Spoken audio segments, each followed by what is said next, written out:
Hi 2T, I'm missing your faces, I'm missing the jokes that we have in class, and I know that the units that we try to complete when we're away from school are going to be a bit different.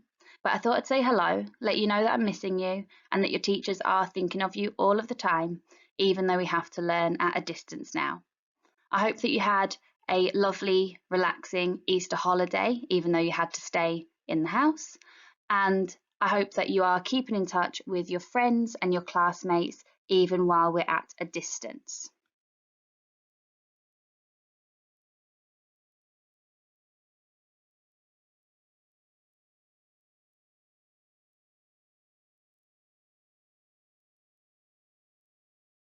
This unit is called Introduction to Shakespeare.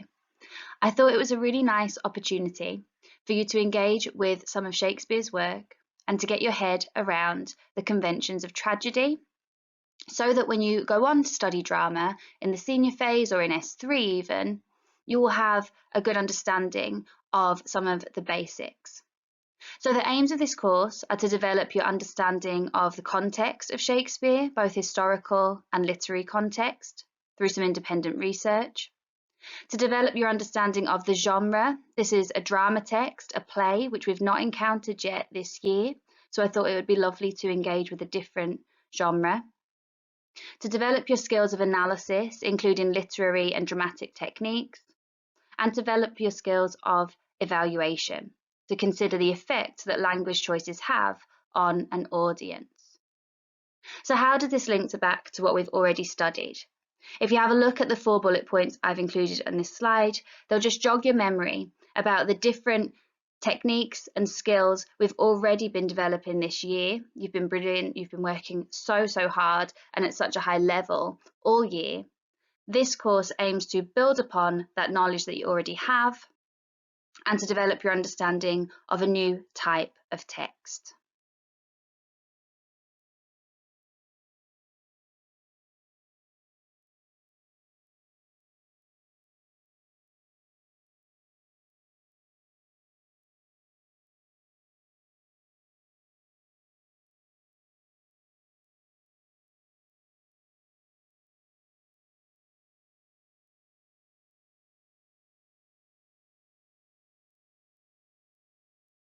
So, here is something else that should be very familiar to you by now. You know that at the start of each new unit, you have a look at the different skills, the I can statements that we want you to achieve by the end of the unit. So here is a marking tag, again, familiar to you because you've seen this type of document before, but also because we've used the critical writing marking tag when we were studying The Woman in Black.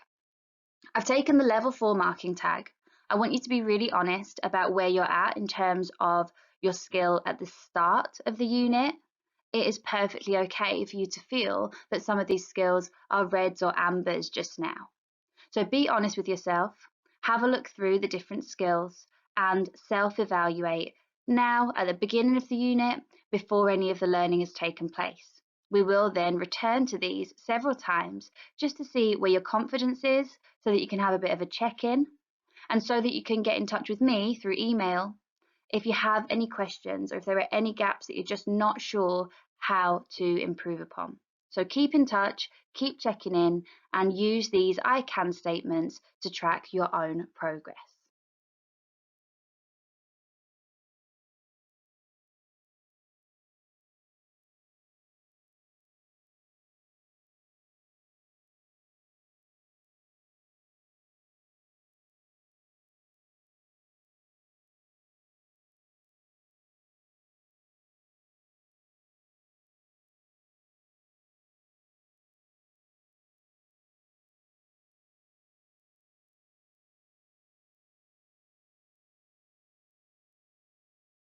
Now that you've read a brief definition of the genre of tragedy, I'd like you to have a look at this more detailed list of conventions or signals that a play is a tragedy.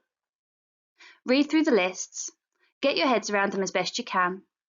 We will keep returning to these, and as we engage with the extracts from Romeo and Juliet and Macbeth, hopefully any of these that seem a bit unclear will become more clear as you have illustrations of them.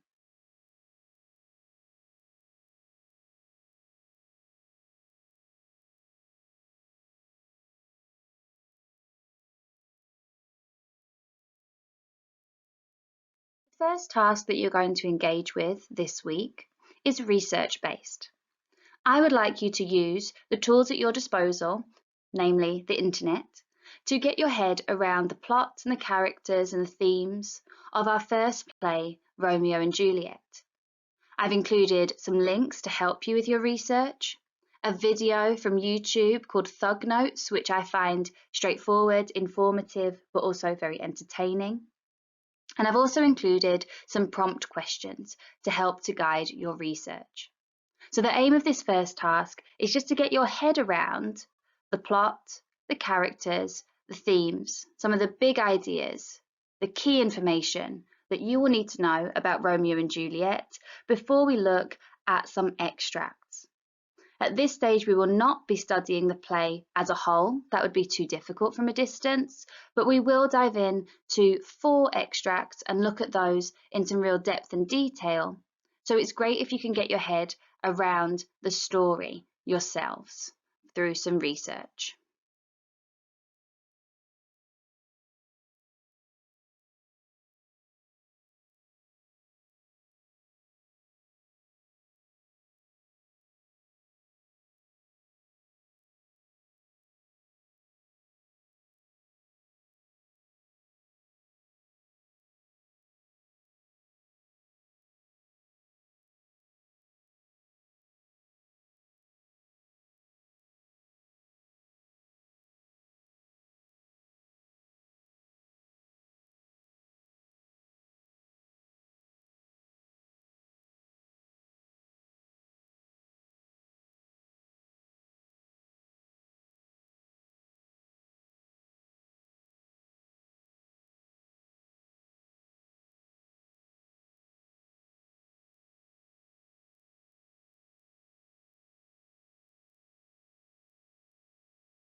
Here is the prologue or introduction to the play Romeo and Juliet. Prologues are really helpful because they engage the audience, they pull us in by giving us some hints and clues at the action that is to come. In this prologue, we're introduced to the main characters and to some of the key themes and events that will occur later on in the play. So it is full of foreshadowing.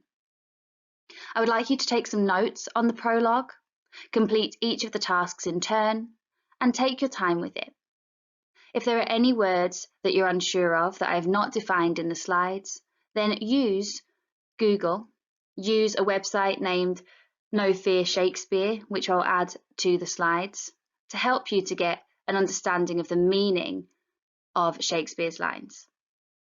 Work your way through this, taking lots of detailed notes, because you will be completing a pair paragraph in answer to a question that I've prepared for you at the end of this week.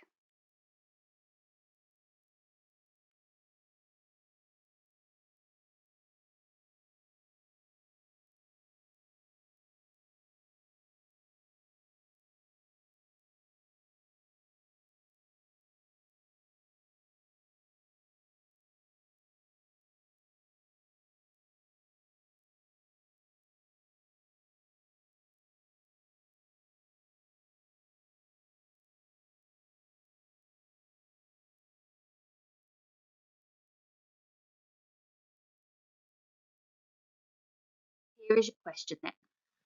How does Shakespeare use the prologue to introduce Romeo and Juliet as a tragedy? You will need to take your notes, your knowledge of the prologue, and also refer back to the conventions of tragedy that we were introduced to at the start of this week's slides. I want you to use the pair paragraph structure, which you should be familiar with, and I've provided some sentence starters to help you out with that. There is a challenge at the bottom of the slide, which I would love for you to engage with too, if you find this fairly straightforward.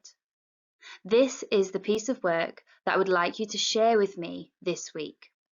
So once you've completed it, please send it via email so that I can check through and hopefully provide some whole class feedback based on the different pair paragraphs that I receive from you. Any questions while you're completing this task, please either tweet or email me so that I can help you out. I don't want you to feel stuck and to just give up. So get in touch if you need any help, and get in touch with the finished product, please.